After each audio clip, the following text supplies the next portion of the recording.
Sifat koligatif larutan merupakan sifat fisika suatu larutan yang hanya dipengaruhi oleh jumlah partikel zat terlarut. Sifat koligatif larutan yang akan kita bahas ada 4 guys. Yang pertama, penurunan tekanan uap jenuh larutan atau delta P. Yang kedua, kenaikan titik didih larutan atau delta TB. Yang ketiga, penurunan titik beku larutan atau delta TF. Dan yang keempat, tekanan osmotik atau P. Di video ini, kita akan bahas lebih dulu mengenai penurunan tekanan uap jenuh larutan. Namun sebelumnya, mari kita pahami dulu mengenai hukum yang mendasarinya, yaitu hukum Raoult. Mari kita simak penjelasannya ya.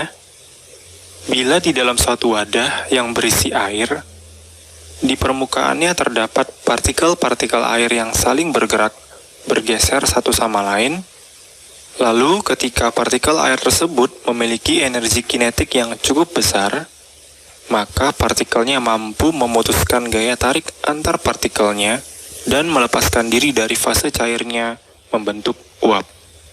Ini yang disebut dengan penguapan guys. Dan kita tahu bahwa partikel uap yang berfase gas akan lebih bebas bergerak ke segala arah. Akibat dari pergerakan ini, tumbukan yang dihasilkan oleh partikel uap terhadap dinding wadah menghasilkan tekanan, dan disebut dengan tekanan uap. Pada sistem tertutup, ketika tidak ada lagi penambahan partikel air yang berubah menjadi uap, tekanan uapnya kita katakan sebagai tekanan uap jenuh. Dan selama prosesnya akan terbentuk kesetimbangan di mana laju penguapan sama dengan laju kondensasi. Jadi, banyaknya partikel yang menguap sama dengan banyaknya partikel yang berubah kembali menjadi cair.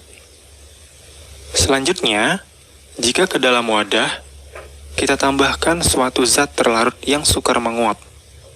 Kita misalkan penambahannya membuat 50% partikel air di permukaan larutan digantikan oleh partikel zat terlarut.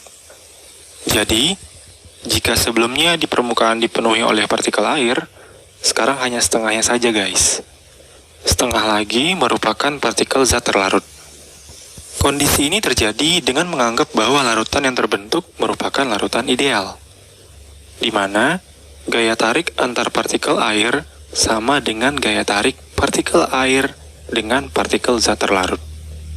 Oke, jadi karena hanya tinggal 50% partikel air di permukaan, maka jumlah partikel air yang menguap juga berkurang. Dan tekanan uapnya pun menjadi lebih rendah. Raoult mengatakan bahwa tekanan uap suatu larutan dari zat terlarut yang tidak mudah menguap merupakan hasil kali tekanan uap jenuh pelarut murni dengan fraksi mol pelarut. Secara matematis, dapat ditulis menjadi P sama dengan P0 dikali XP. P0 merupakan tekanan uap jenuh pelarut murni. Satuannya bisa mm²Hg, atm, atau satuan tekanan gas lainnya. P merupakan tekanan uap jenuh larutan. Satuannya pun sama dengan P0 guys. Bisa mm²Hg, atm, atau satuan tekanan gas lainnya.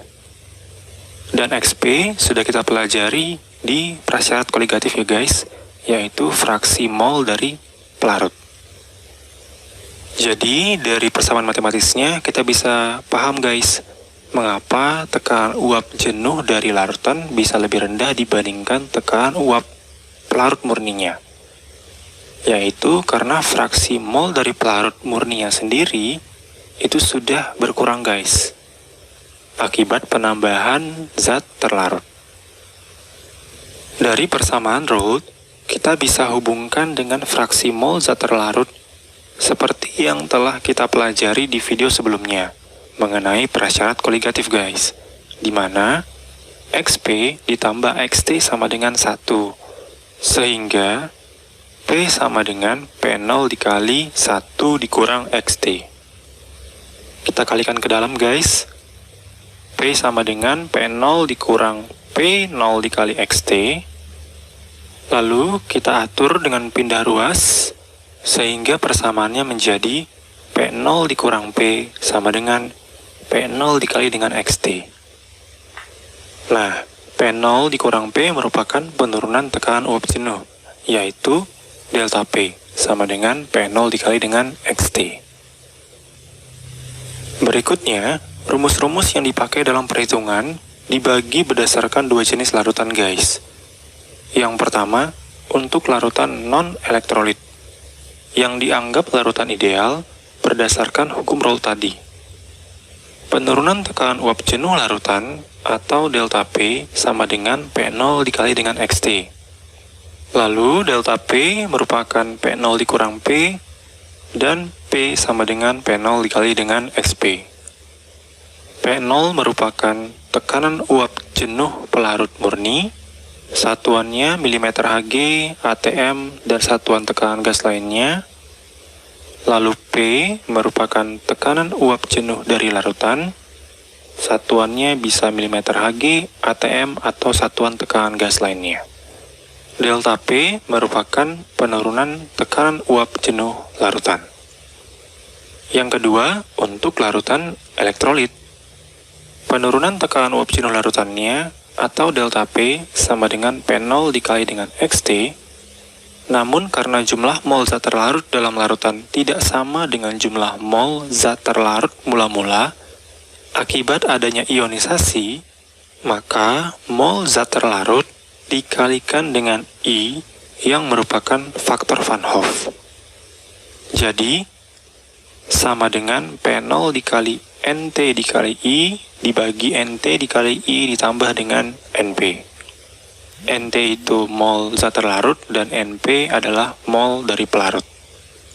Dan tekanan uap jenuh larutannya sama dengan P0 dikali dengan XP sama dengan P0 dikali dengan NP dibagi dengan NT dikali I ditambah NP. Nah, agar lebih paham, yuk kita bahas mengenai faktor Van Hoff. Untuk larutan non-elektrolit, memiliki derajat ionisasi atau alfa sama dengan 0. Contohnya, glukosa atau C6H12O6. Karena tidak terion, maka jumlah molekul dalam larutan tetap sama guys, seperti mula-mulanya ketika ditambahkan ke dalam pelarut. Jadi, I-nya sama dengan 1.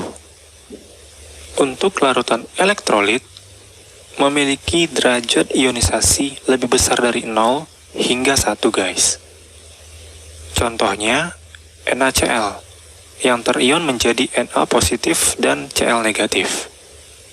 Di sini NaCl terion sempurna ya guys, maka untuk satu molekul NaCl akan menghasilkan 2 molekul ion di dalam larutan.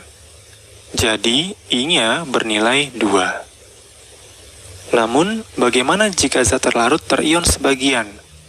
Atau alfanya bernilai antara 0 dan 1? Kita coba turunkan persamaannya guys.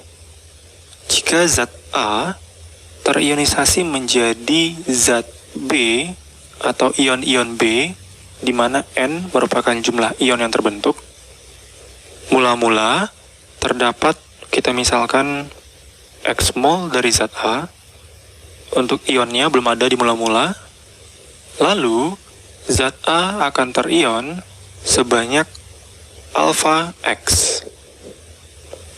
Nah, alpha X ini dapat dari rumus alpha guys.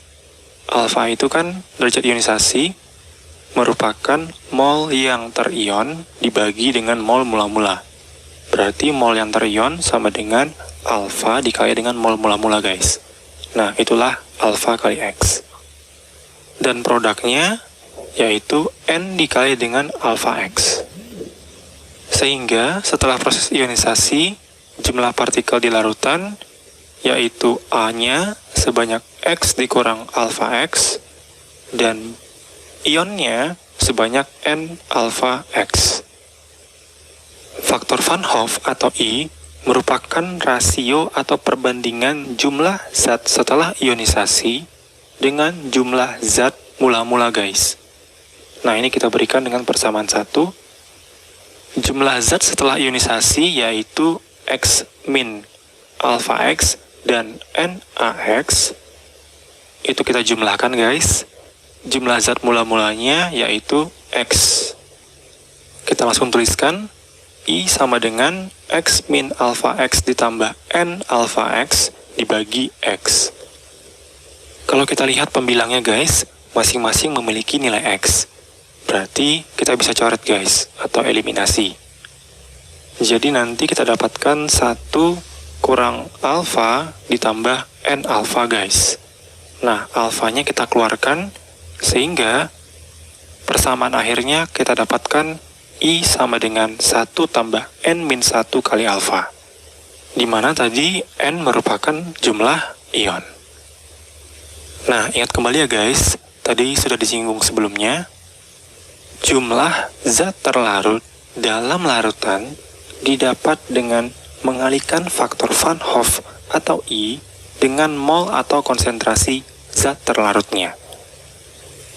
Nah, agar kalian lebih paham penggunaan rumusnya, mari kita bahas contoh soalnya ya. Sebanyak 270 gram glukosa atau C6H12O6 dengan MR 180 dilarutkan ke dalam alkohol C2H5OH dengan MR 46. Tekanan uap jenuh larutan ini 60 mm Hg. Jika tekanan uap jenuh alkohol pada suhu yang sama adalah 61,2 mm Hg, tentukan massa larutan tersebut.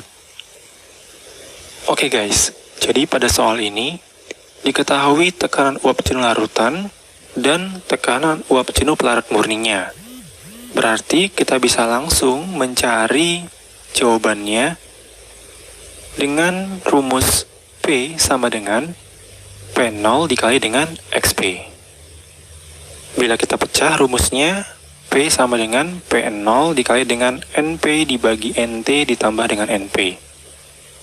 Untuk menentukan massa larutan, kita harus mengetahui massa zat terlarut yaitu glukosa dengan massa pelarutnya yaitu alkoholnya, guys.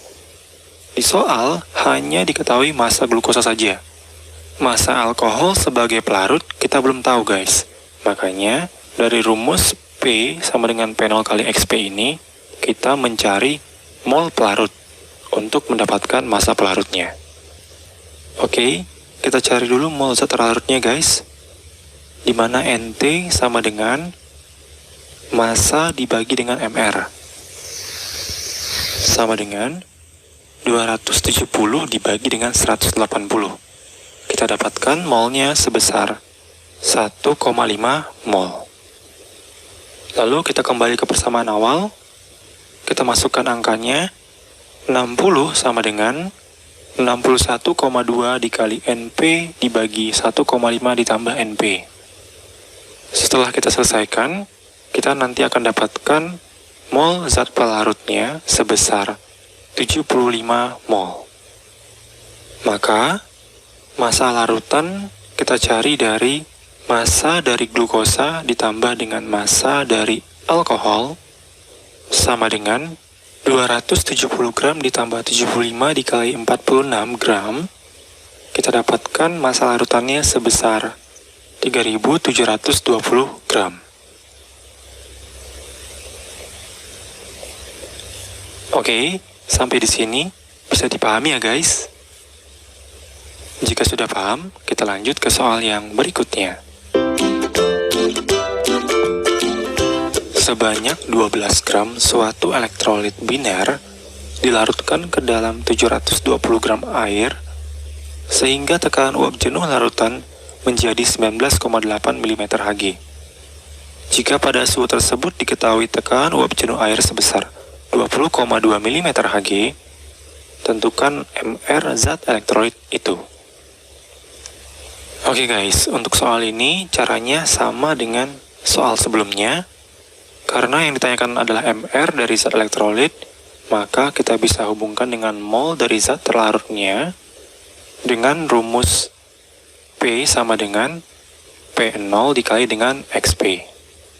Namun, karena ini zat elektrolit yang dilarutkan, berarti nanti harus ada faktor Van Hoff, guys, yang dikalikan dengan mol zat terlarut. Jadi, rumusnya kita bisa uraikan menjadi P sama dengan P0 dikali NP dibagi NT dikali I ditambah dengan NP. Mol dari pelarutnya, yaitu air, kita bisa cari, di mana NP sama dengan massa dibagi dengan MR, sama dengan 720 dibagi 18. Kita dapatkan molnya sebesar 40 mol. Kembali ke rumus awal, angka yang kita masukkan 19,8 sama dengan 20,2 dikali 40 dibagi NT dikali 2, karena biner, guys. Biner artinya terdiri dari 2 ion, ditambah 40. Setelah kita selesaikan perhitungannya, kita akan dapatkan nanti mol zat terlarutnya atau NT sama dengan 0,404 mol. Maka, MR zat elektrolit tersebut kita dapatkan dari hubungannya dengan mol sama dengan massa dibagi dengan mol. Sama dengan massanya 12 gram dibagi dengan 0,404, kita dapatkan sebesar 29,7 gram per mol. Nah,